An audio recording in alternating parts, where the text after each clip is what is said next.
Hello दोस्तों, कैसे हैं आप सब लोग। आप सबका स्वागत है अवनीश क्लासेज यूट्यूब चैनल पर। आज हम पढ़ने जा रहे हैं दैनिक जीवन में रसायन। दोस्तों, इस टॉपिक से हर एग्ज़ाम में क्वेश्चन पूछे जाते हैं, चाहे वो फर्स्ट ग्रेड हो, सेकंड ग्रेड हो, थर्ड ग्रेड हो, रीट पात्रता परीक्षा हो, CET हो, पटवार हो, LDC हो या स्टेनोग्राफर इत्यादि। तो बिना कोई टाइम वेस्ट किए हम पढ़ना चालू करते हैं। दोस्तों, दैनिक जीवन में रसायन में हम पढ़ते हैं अम्ल, क्षार और लवण। ठीक, अम्ल, क्षार और लवण के बारे में कि भोजन का खट्टा एवं कड़वा स्वाद उसमें उपस्थित अम्ल व क्षार के कारण होता है। प्रकृति में अम्ल, क्षार और लवण तीनों ही व्यापक रूप में पाए जाते हैं। दोस्त, अब अम्ल क्या होते हैं, क्षार क्या होते हैं और लवण क्या होते हैं। अम्ल, दोस्तों, अम्ल स्वाद में खट्टे होते हैं। अम्ल को अंग्रेजी में एसिड कहते हैं। जो अम्ल है उसे अंग्रेजी में क्या कहते हैं, एसिड कहते हैं, जो कि लैटिन भाषा के शब्द एसिड्स से बना है। ठीक है, अम्ल क्या है, स्वाद में खट्टा होता है। अम्ल को अंग्रेजी में एसिड कहते हैं, जो कि लैटिन भाषा के शब्द एसिड्स से बना है। ये किन किन में पाया जाता है, जैसे ये पाया जाता है सिरके में एसिटिक अम्ल, इमली में टार्टरिक अम्ल, संतरे में एस्कॉर्बिक अम्ल, लाल चींटी में फॉर्मिक अम्ल, जो लाल चींटी का डंक होता है उसमें फॉर्मिक अम्ल होता है, जठर रस में हाइड्रोक्लोरिक अम्ल आदि के रूप में पाया जाता है। अब जो अम्ल होते हैं इसका प्रारंभिक गुण है नीले लिटमस पत्र को लाल कर देना। यानी कि जो अम्ल होता है वह क्या करता है, जो नीला लिटमस पत्र होता है उसको लाल कर देता है। ठीक है दोस्तों, अम्ल इसके अलावा सिट्रिक अम्ल,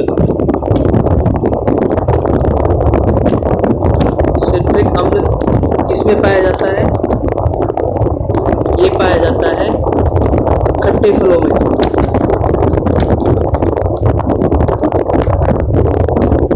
सिट्रिक अम्ल किसमें पाया जाता है, खट्टे फलों में। इसके अलावा फेलिक अम्ल एक अम्ल और होता है, एक अम्ल और होता है फेलिक अम्ल। जो फेलिक अम्ल है ये पाया जाता है सेब में। ठीक है दोस्तों, अम्ल क्या होता है ये अपन ने जान लिया। अब अपन जानते हैं क्षार होते क्या हैं। दोस्तों, क्षार होते हैं स्वाद में कड़वा होता है, लाल लिटमस को नीला कर देता है। यानी कि ये क्या करता है, जो लाल लिटमस होता है उसको नीला कर देता है। यानी अम्ल तो उसको क्या कर देता है, नीले लिटमस को लाल कर देता है, लेकिन क्षार जो होता है वह लाल लिटमस को नीला कर देता है। जब इनको छूते हैं, अपन स्पर्श करते हैं तो यह साबुन जैसा व्यवहार दिखाते हैं, जैसे कि sodium hydroxide NaOH, potassium hydroxide AOH, aluminium hydroxide AlOH3, ammonium hydroxide, इसका सूत्र होता है अमोनियम हाइड्रोक्साइड का Na4OH। अमोनियम हाइड्रोक्साइड का सूत्र क्या है, NH4OH।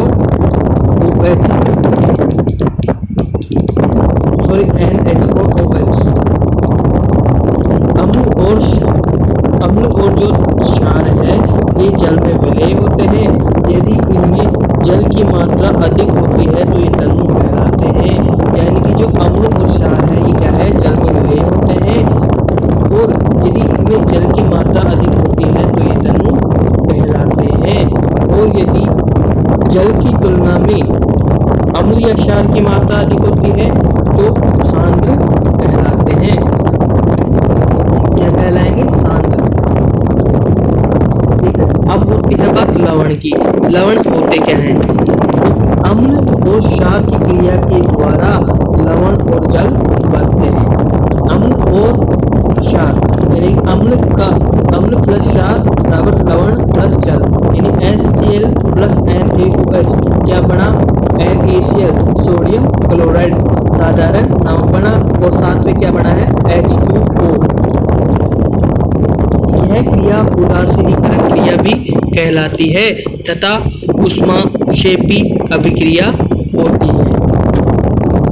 प्रबल अम्ल तथा प्रबल क्षार से बने लवण उदासीन होते हैं, यानी कि जैसे कोई प्रबल अम्ल है जैसे HCl है और प्रबल क्षार है, इनसे बने लवण जो होते हैं वो उदासीन होते हैं, इनका pH मान कितना होता है 0 होता है। प्रबल अम्ल तथा प्रबल क्षार से बने लवण अम्लीय होते हैं, और जो प्रबल अम्ल और प्रबल क्षार है से बने लवण कैसे होते हैं, अम्लीय। एवं दुर्बल अम्ल तथा प्रबल क्षार से बने लवण क्षारीय होते हैं, जैसे HCl प्लस NH4OH क्या बना NH4Cl प्लस H2। NH4Cl क्या है, अम्लीय लवण है। CH3COH plus NaOH CH3CONa plus HCl, जो CH3CONa है ये क्षारीय लवण है। लवणों के उच्च गलनांक व क्वथनांक होते हैं, जो लवण है इनके उच्च गलनांक होते हैं और क्वथनांक होते हैं। ये साधारणतया क्रिस्टल के रूप में पाए जाते हैं, यानी किसके रूप में पाए जाते हैं, क्रिस्टल के रूप में। क्रिस्टल में इनके साथ क्रिस्टलन जल भी उपस्थित होता है, यानी कि इनमें क्या होता है, क्रिस्टलन जल भी उपस्थित होता है। अब क्रिस्टलन जल होता क्या है, लवण के इकाई सूत्र को लिखने में जल के अणुओं की जो निश्चित संख्या जुड़ी होती है उसे क्रिस्टलन जल कहते हैं। यानी कि क्रिस्टलन क्या है, लवण के इकाई सूत्र को लिखने में जल के अणुओं की जो निश्चित संख्या जुड़ी होती है उसे क्रिस्टलन जल कहते हैं। जैसे Na2CO3.10H2 ये क्या बना, सोडियम बाइकार्बोनेट। जो इसमें सोडियम कार्बोनेट नाम है, इसमें जो 10 अणु जल के क्रिस्टलन जल के रूप में है, यानी कि जो 10 H2O है ये किसके रूप में है, जल के क्रिस्टलन जल के रूप में है। इसके अलावा अपन बात करें CaSO4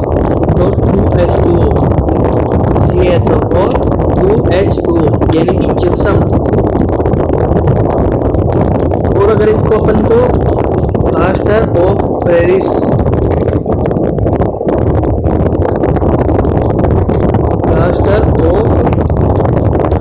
पेरिस में बनाना है तो इसमें क्या करते हैं, प्लास्टर ऑफ पेरिस बनाना है तो क्या करेंगे अपन, CaSO4.1/2H2O, ये क्या बन गया है, प्लास्टर ऑफ पेरिस।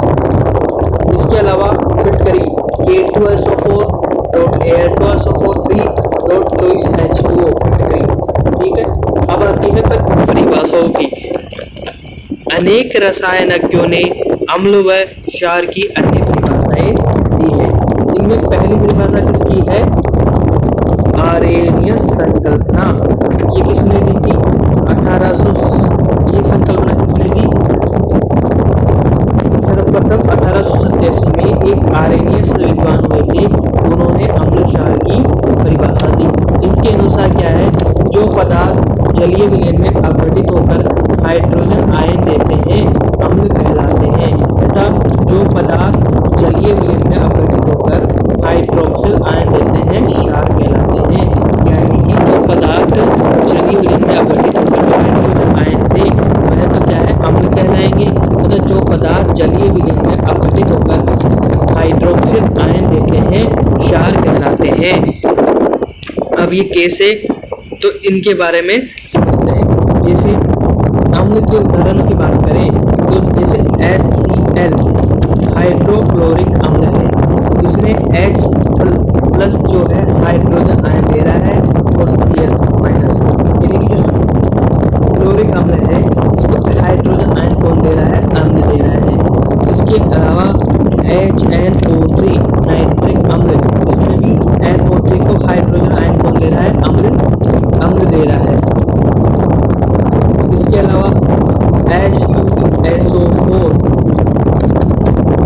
इसके अलावा क्या है H2SO4, इसमें क्या है 2H और SO4 -2, इसको हाइड्रोजन आयन किया तो H के आगे जो -2 है ये आ जाएगा। अब उसके बाद आती है क्षार की, यानी कि अब इसमें देखो ये सभी क्या है अम्ल है, क्योंकि जलीय विलयन में H+ आयन देते हैं, क्योंकि ये क्या है सभी अम्ल है और ये क्या है जलीय विलयन में H+ आयन देते हैं। यहाँ मुक्त प्रोटॉन यानी हाइड्रोजन H+ आयन अत्यधिक क्रियाशील है, अतः जल से क्रिया करके क्या देता है हाइड्रोनियम आयन H3O+ के रूप में रहता है। कुछ अम्ल जलीय विलयन में पूर्णतया आयनित हो जाते हैं, यानी कि क्या कह रहे हैं ये कुछ अम्ल जो है जलीय विलयन में पूर्णतया आयनित हो जाते हैं, ऐसे अम्ल क्या कहलाते हैं प्रबल अम्ल कहलाते हैं, जैसे HCl हाइड्रोक्लोरिक अम्ल, HNO3 नाइट्रिक अम्ल, H2SO4। लेकिन कुछ ऐसे अम्ल भी होते हैं जो जलीय विलयन में पूर्णतया आयनित नहीं होते हैं, अवियोजित अवस्था में भी कुछ मात्रा में रहते हैं, उन्हें क्या कहते हैं दुर्बल अम्ल कहते हैं, जैसे CH3COOH H2CO3। अब आती है बात क्षार की, कि क्षार कैसे होते हैं, जैसे अपन करें पोटेशियम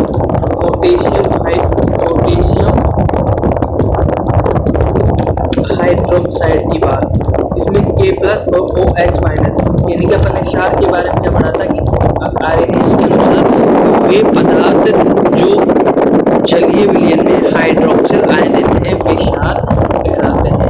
तो यहाँ पे हाइड्रोक्सिल आयन कौन दे रहा है OH-, ये क्या दे रहा है हाइड्रोक्सिल आयन देता है। NaOH सोडियम हाइड्रोक्साइड, ठीक है, जो सोडियम हाइड्रोक्साइड है NaOH, इसमें Na+ और OH- क्या दे रहा है क्षारीय प्रकृति का दे रहा है। CaOH2 कैल्शियम हाइड्रोक्साइड Ca++2OH-, इसके बाद आती है बात अमोनियम हाइड्रोक्साइड, इसमें NH4 और OH-,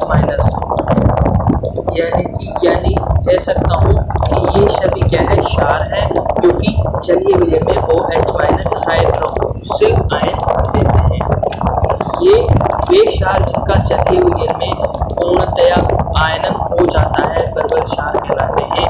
वे क्षार जिनका जलीय विलयन में पूर्णतया आयनन हो जाए वे क्या कहलाते हैं प्रबल क्षार कहलाते हैं, जैसे potassium hydroxide KOH, NaOH sodium oxide. इसके अलावा जो क्षार जलीय विलयन में पूर्णतः आयनित नहीं होते वे दुर्बल क्षार कहलाते हैं, जैसे NH4OH, MgOH2 आदि। आरेनियस के अनुसार अम्ल व क्षार की क्रिया कराने पर H+ और OH- आयन परस्पर संयोग कर जल का निर्माण करते हैं, इस क्रिया को उदासीनीकरण कहते हैं। कह सकते हैं कि जो आरेनियस है उनके अनुसार अम्ल और क्षार की क्रिया कराएं तो H+ और OH- आयन परस्पर संयोग कर जल का निर्माण करते हैं, इस क्रिया को उदासीनीकरण कहते हैं। यह क्रिया ऊष्मा मुक्त करती है, अतः ऊष्माक्षेपी होती है। अब देखो इसका उपाय क्या था कि आरेनियस की संकल्पना उन अम्लों और क्षारों के लिए उपयुक्त थी जिनमें H+ और OH- आयन होते थे, परंतु इससे हाइड्रोजन विहीन अम्लों तथा हाइड्रोक्सिल विहीन क्षारों की प्रकृति के बारे में स्पष्ट नहीं हो पाता है। तब एक नई संकल्पना दी गई, ठीक है।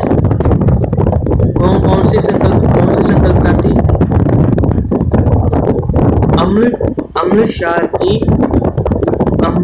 की ब्रास्टेड लोरी संकल्पना, यानी कि अम्ल क्षार की जो ब्रास्टेड लोरी संकल्पना की है परिभाषा इस रसायन के जोहान्स ब्रास्टेड तथा अंग्रेज रसायन की थॉमस एम लोरी ने दी।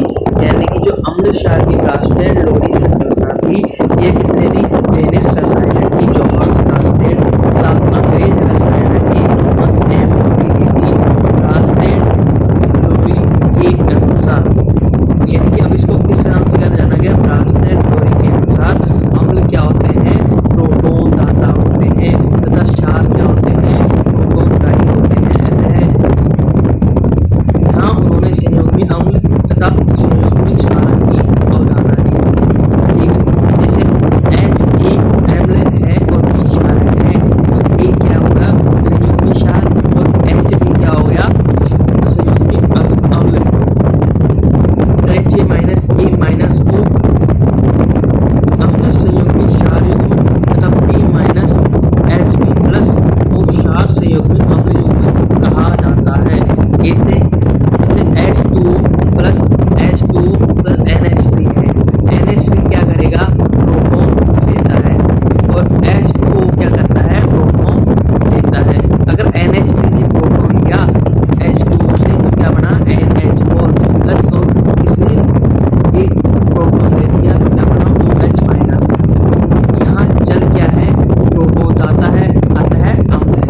यह प्रोटॉन देकर संगत क्षार OH माइनस, जिसे कि संयुग्मी क्षार कहते हैं, में बदल जाता है।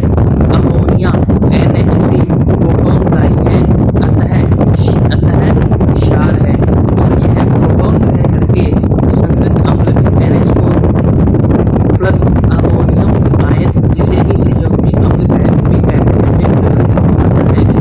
NH3 माइनस NH4 तथा H2OH माइनस को संयुग्मी अम्ल क्षार कहते हैं। ये केवल एक प्रोटॉन और AH प्लस आयन की उपस्थिति के अंतर के कारण ही बनते हैं। जैसे एक और एग्जाम्पल है HCl हाइड्रोक्लोरिक अम्ल प्लस H2O क्या करेगा? प्रोटॉन देगा। HCl क्या करेगा? प्रोटॉन देता है। यानी इसने तो H2O ने तो क्या लिया है? प्रोटॉन लिया, तो और HCl ने क्या लिया? प्रोटॉन लिया। तो अगर H2O प्रोटॉन लिया तो क्या बना? H3, और अगर HCl ने प्रोटॉन लिया तो क्या बना? क्लोरीन। अब इसका अपवाद क्या है? ये संकल्पना अप्रोटीन अम्लों और क्षारों जैसे SO2, BF3 आदि के बारे में कुछ भी स्पष्ट नहीं करती है। अतः इलेक्ट्रॉन के आधार पर अम्ल व क्षार की भी संकल्पना दी गई। तो आज तक अपन यहीं तक पढ़ेंगे। कल अपन अम्ल क्षार की हुई संकल्पना के बारे में विस्तार से पढ़ेंगे। दोस्तों, आपको आज की वीडियो अगर अच्छी लगे तो सब्सक्राइब करें, लाइक करें और शेयर करें।